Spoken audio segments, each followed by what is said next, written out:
তোমরা যেমনটা দেখেছিলে লাস্ট পার্টে আমরা শিলিগুড়ি পৌঁছে গেছিলাম। তারপরে শিলিগুড়ি থেকে একটা গাড়ি বুক করেছিলাম যে কিনা আমাদেরকে পৌঁছে দেবে গ্যাংটকে। তো সেই গাড়িওয়ালা চাইছিল যাতে হোল ট্যুরটা তাকে বুক করি, বাট আমার দাদা বলল এদের ফাঁদে আমি পা দেবো না, আমরা বুঝে শুনে ড্রাইভার চুজ করব। তো ওই ড্রাইভারকে বললে ঠিক আছে ভাইয়া আপ তো লে চলো গ্যাংটক মে, ফির আপকো বাতা দেंगे। তারপরে আমরা ড্রাইভার দাদাকে বলেছিলাম মাঝপথে একটু দাঁড়াতে, প্রচণ্ড আমাদের খিদে পেয়েছিল। তো ফাইনালি তখন 11টা সাড়ে 11টার মতন বাজে, একটা রেস্টুরেন্টের সামনে দাঁড়ায়। আমি গিয়ে ফার্স্টে মোমো অর্ডার করেছিলাম। এই প্রথম পাহাড়ে গিয়ে আমার এই মোমোটা আমার একদম ভালো লাগেনি। আর আমি কিন্তু পাহাড়ে গেলে ভেজ মোমোটাই সবসময় খাই, চিকেন মোমোটা আমার একদমই ভালো লাগে না। ভেজ মোমোটা এই জন্যই ভালো লাগে কারণ ওটা স্কোয়াশ দিয়ে তৈরি হয় বলে। তারপরে ওরা সব রুটি চিকেন এইসব নিয়েছিল, রুটি থালি নিয়েছিল আর চিকেনটা আলা কাটে নিয়েছিল। তারপরে আমরা খেয়ে দিয়ে বেরিয়ে পড়েছি। এখানে সোনা বাবা পেছনে একা বসেছিল আর আমরা সামনে সব বসেছিলাম। 7টার সময় আমরা সিকিমে, 7টা কি 6:30 এরকম হবে, আমরা সিকিমে পৌঁছেছিলাম। মানে আমাদের হোটেলটা আগে থেকে বুক করা ছিল। আর এই ছিল হোটেলের ভেতরটা, আর ব্যালকনি থেকে ছিল এই ভিউটা। তো বেশ দারুণ লাগছে, এরকম ভিউ পেতে কার না ভালো লাগে তোমরাই বলো। কিন্তু আমার একটাই আফসোস, মানে যতদিন আমি গ্যাংটকে 2 দিন ছিলাম, 2 দিন যে দিনের বেলার ভিউটা আমার একটুও পাইনি, কারণ পুরো কুয়াশা একদম ভরা ছিল। তারপরে আমরা মল রোডে যাওয়ার জন্য রেডি হয়ে গিয়েছি। এখানে সবাই আমরা রেডি হয়ে গেছি, তখনও দাদা শুয়ে শুয়ে ল্যাদ খাচ্ছিল। তারপরে ও রেডি হয়ে বেরিয়ে গেল। আর এই লম্বা সিঁড়িটা দিয়ে ওই গ্যাংটকের ওই ওপরে উঠতে হয়েছে মল রোডে। এই সিঁড়িটা উঠতে গিয়ে যেন মনে হচ্ছে হ্যাঁ পুরো স্বর্গে চলে এসেছি।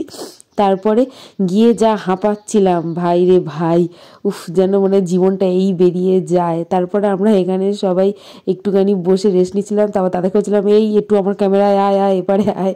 তারপরে এই মল রোডটা ঘুরে ঘুরে দেখছিলাম, বেশ মোটামুটি ভালোই লাগছিল। তবে একটা কথা বলে রাখি, আমি মানে 4টে মল রোড দেখেছি, সিমলা মানালি দার্জিলিং আর এই গ্যাংটক, এটা নিয়ে 4টে। বাট বলবো সিমলার আগে কোনোটাই আমার ভালো লাগেনি, সব ওই ওকে ওকে টাইপ লেগেছে। তারপরে এই ঘুরে ঘুরে দেখছিলাম আর সোনা বাবা বলছিল এখানে চলো ওখানে চলো, ওর শুধু এটা চাই ওটা চাই সেটা চাই। আমি যে আগে ভালোভাবে জায়গাটা দেখতে দে তারপরে তো নেবো। বলছে হ্যাঁ কতক্ষণ দেখবে কতক্ষণ দেখবে। তারপরে মানে ওকে সামলানো যাচ্ছিল না, তো বললো যে এই সফটি খাবো, সফটি কিনে দাও। সফটি তো ও নিয়েছিল বাটারস্কচ, আমি পাকামো মেরে নিয়েছিলাম চকলেট। আর চকলেটটা কি বেকার খেতে ছিল। তারপর সোনা বাবাকে বললাম সোনা বাবা চকলেটটা খাবি, তো বললে হ্যাঁ আমাকে দাও। তারপর ওকে চকলেট দিয়েছিলাম, ওর বাটারস্কচটা আমি নিয়েছিলাম। সত্যি ও যদি না চকলেটটা নিত আমি কি করে খেতাম তো ভগবান জানে, কারণ চকলেটটা পুরো বোনভিটার মতন লাগছিল। তারপরে মোমো খেতে ইচ্ছা করছিল, ভাবলাম এবারে যাতে একটু ভালো মোমো পাই। ফার্স্ট মোমো যেটা নিয়েছিলাম সেটার তো এক্সপিরিয়েন্স খুবই বাজে ছিল, তো এই মোমোটা ভালোই ছিল। আর ওখানে দেখছিলাম এরকম মিন্ট ফ্লেভারের জল পাওয়া যাচ্ছিল, যেটা খেয়ে কিনা তৃপ্তি মিটবে না, বাট ওই খেতে বেশ ভালো লেগেছিল, মিন্ট ফ্লেভার ছিল, তো ওই নিয়েছিলাম। তারপরে আমরা একটুখানি ওই কেনাকাটার দিকে যাচ্ছিলাম, একটু ঘুরে দেখছিলাম।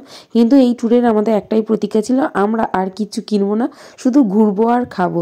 তাই কিছু কিনিও নি, ওই ঘুরেছি আর খেয়েছি। তো একটা যা ওই ম্যাগনেট নিয়েছিলাম, এই যেটা দেখালাম ওই ম্যাগনেটটাই নিয়েছিলাম, এই সিকিম লেখা ছিল।